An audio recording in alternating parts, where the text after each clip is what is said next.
Hello, everyone. Welcome to Monkey Business. I'm your friendly neighborhood business nerd, and I'm going to be talking about marketing. So, I'm just going to be starting off with marketing. So, marketing is the sum of the activities required to get a product from point A to point B, and marketing can be condensed into four P's and two C's.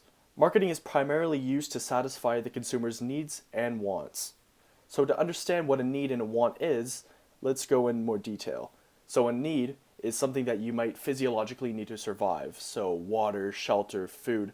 However, a want might be something like a phone or, you know, any sort of luxury item such as clothing or whatever. Also, a good is a tangible item. That's something that you can touch. And an intangible item would be a service. So, maybe a haircut or going to the movies. So, I'm going to be going into a little bit more detail on the four P's and the two C's.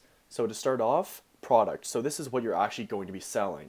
So when you look at the features of a product and the packaging that comes with it, this could include different colors, designs, and the actual design of the box, including different materials. And just a side note here, packaging is pretty much the last final seller for the consumer because what you want to establish as a business is to give the consumer a full experience. So, for example, if you got a pair of Nike shoes, like say like your favorite basketball player, and when you open it up, you look at the box and how it's shaped and all the different colors and designs. And when you open it up, it has colorful, packaging, print packaging, and it's very sleek. It's very nice. When you get a new MacBook or new iPhone or new whatever, you look, it shuffles up and take the box out and take the phone out, and it's very sleek looking, very simple, very easy, and it creates the whole consumer experience. So for price, you want to be able to appeal to your target market, your consumers, and also you want to be able to properly sell your product where you can make profit because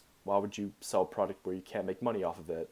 And typically an equilibrium is where the buyers and the sellers sort of meet in the middle.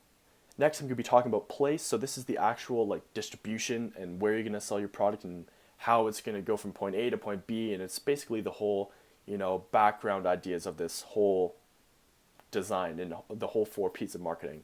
So this could be where it's actually stocked on shelves. This could be how it's being transported and distributions, and I'm going to be going over that in a bit. And the last P is called promotion. So this is the actual, communication of your product. So how well you can communicate your product to your target market. So this could be used through ads, social media, personal selling, all that stuff. And it's basically screaming your product. You want to be able to scream your product as much as you can and get out your information to everybody. Now I'm going to be talking about the two C's, which are consumer, so your target market, and your competition. So to start off, your consumer is basically your entire business. So without your consumers, you have no business. So going back to before, these are the needs and wants that you're going to want to satisfy. This is going to require a lot of modification to your products and a lot of reworking and design and planning to fully come together to create a full product that ticks all the boxes. So your competition is who else is selling a similar product as you and how can you do better than them? You're trying to develop customer loyalty, and I'm going to be talking about brand loyalty in a bit, but you're going to want to have some sort of edge over your competitors. What do you have that consumers want to buy your product for over someone else? So think of brand rivalries, Pepsi versus Coke, Apple and Android. You have those competitive, clashing heads, and what makes the consumer want to buy that product is your determining factor for competition. So quick overview about branding. You have your brand name, that's obvious. That's just going to be the name of your brand. So you have the logo of your brand. So this is just like the symbol or some sort of visual representation of your brand, Coke or Pepsi or whatever brand comes to mind.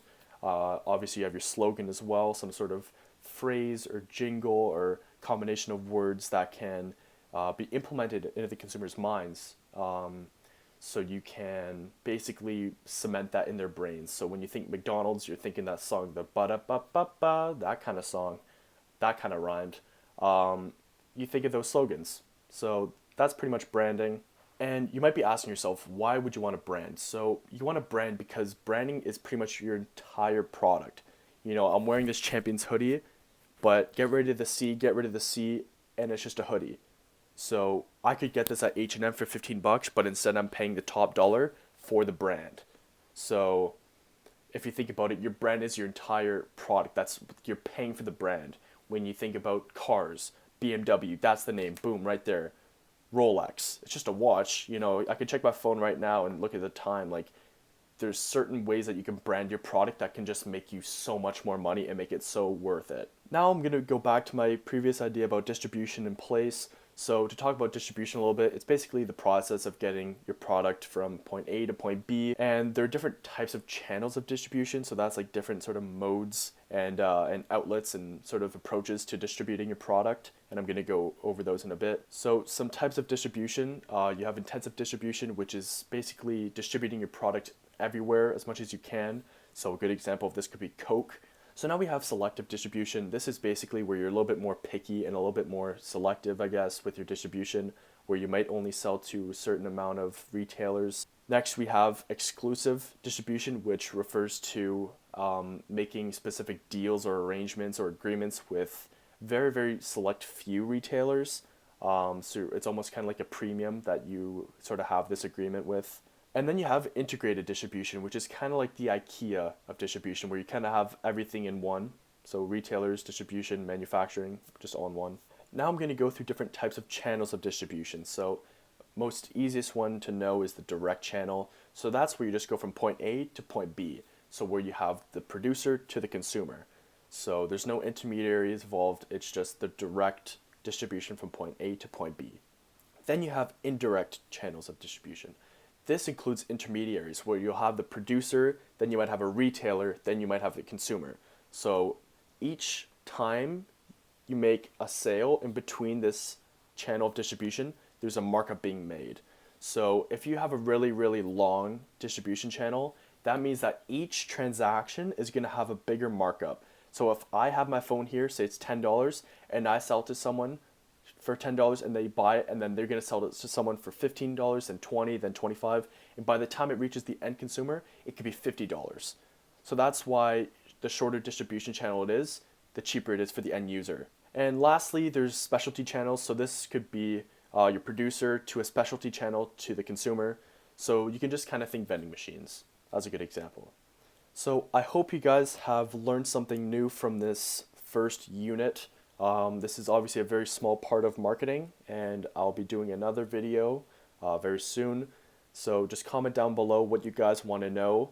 I'm covering grade 12 and grade 11 business, and if you guys have any questions or concerns, I'll try my best to answer them. Anyways, there's no more monkey business, so thanks for watching.